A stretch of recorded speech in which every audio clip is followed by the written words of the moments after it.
Karimot sa umays ba? Kayaan pula pabanghasang ng lahat guys. Yan guys, nagluto tayo ng isang palangganang seafoods. Yan, sobrang sarap.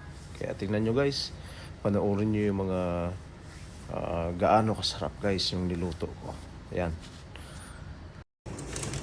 Ito si Ursula. Ayan. Ang ganda si Ursula eh.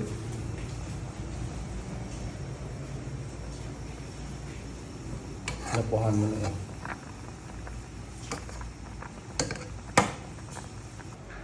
Ito na guys, sa Ursula. Laki niyan, pugitan. Yan. Kailangan talaga siya itawag ito.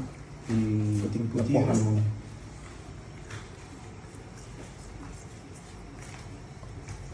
Parang matagal ako mag-ano dito bro. Gunting. Hindi may isang gunting doon. Hindi, kailangan ko ng kutsilyo na lang.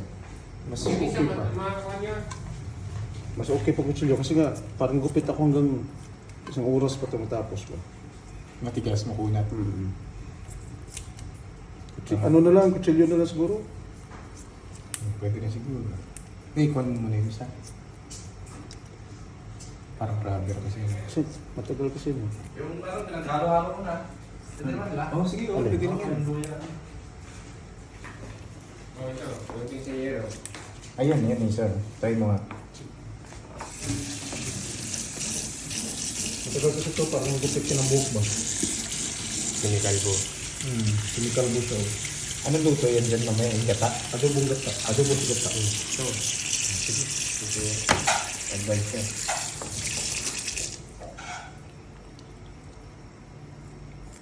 Matalim ba? Mas matalim yan? Ay, titanos busing. Ha? Titano. Ano siya ay kalawang. Kutsilyoin mo na lang. Kutsilyo na lang. Sige. Sige, off mo na yan. Nakabili ka ito Isang, meron. 1 kilong hipon. Yan. Pinapahan mo na natin kasi nga magluluto tayo ng mixed seafoods mamaya. Ito guys, kasag. Ayan. Lutuin natin mamaya yan. Kasag. Ito na yung hipon. Pulo-pulo na siya. Ayan. Hipon. Alin? Tapos ito pusit. Yan naman si Juan. Anong tawag yan? Si Yapusit. Japusit. Okay. Japusit. Ito naman si Halaan guys. Halaan. Pero sa ano ito sa dagat. Yan siya oh. Yan. 1 kilo to guys na hipon. Kaya sabi muna natin ito. Sabi natin yan. Ito na yung kasag guys. Yan. Ang bali yung kasag. Hipon. Ano yan? Tagulik ko na. Yeah. Video.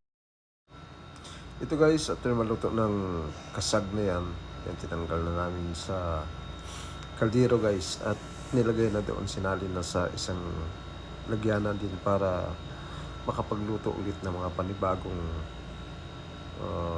seafoods guys. Guys, kailangan sa amin lahat i-drain yung tubig dyan. Hindi siya din ko matanggalin doon sa sa nilapuhan niya. Kasi yung sabaw na yan, kailangan gamitin pa namin yan pang sabaw guys. Eh, nilagay ko na yung halaan na tinatawag or agisis kumbaga, para pakuluan ulit siya. Ano lang yun guys, parang ginawa dyan is nilapuhan lang siya. Kasi nga, kailangan talaga puhan yan, lutuin sila isa-isa para yung lasa ng sabaw is maniksik doon yung mga manuot doon. Yung mga ingredients. After nyo guys, ayan, gisa-gisa na nga ako ng bawang sibuyas tsaka luya dyan para lutuin natin yung yung octopus o si Ursula guys. Yan.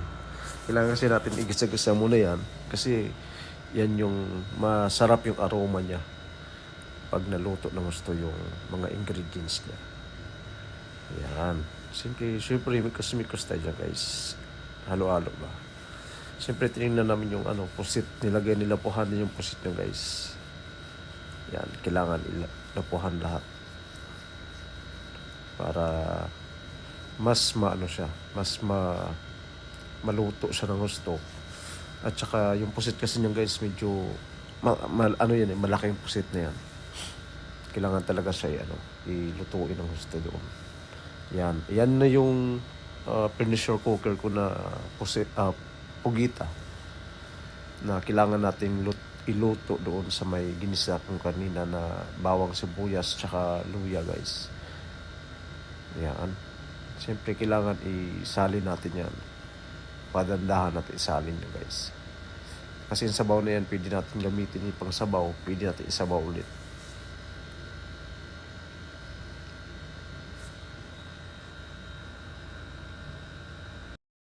Yan, kailangan talaga tanggalin guys sa yan, sa sabaw yung mga pugita na yan. Para ihalo-halo natin doon. Sama-sama siya at igisa natin ulit yun siya. Diba? Ganun ka proseso guys. Ganun ka ganda ang gawin natin. Kasi nga, ang proseso niya para mas masarap yung luto natin. Yan, di ba? Sarap niya. Oh. Yan guys, luto na yan siya. Kumbaga, ginisa-gisa ko lang sa bawang sibuyas tsaka sa luya. Para manuot ng gusto yung lasa niya. Yun.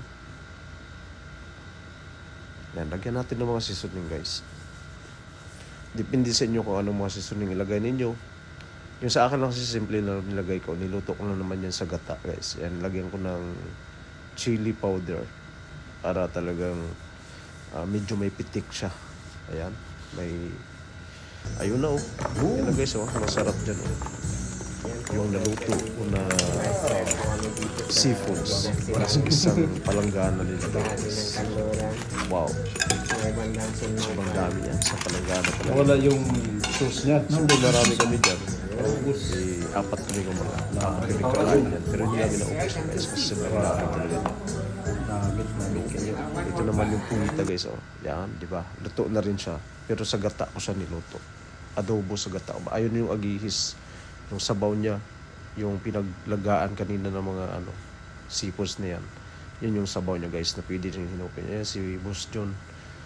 Tsaka siyempre ako dyan. Yan flag konti. Yun yung naluto ko. Talagang sarap guys. Kailangan natin magluto yan na talagang nanam guys. Sobrang sarap niya. As in. Grabe. Ayan o. Dami niyan. Kaya ang ginawa ko niyan guys, nagbaon pa ako niyan guys. Sobrang dami niya. Thank you for watching. Bye bye. God bless.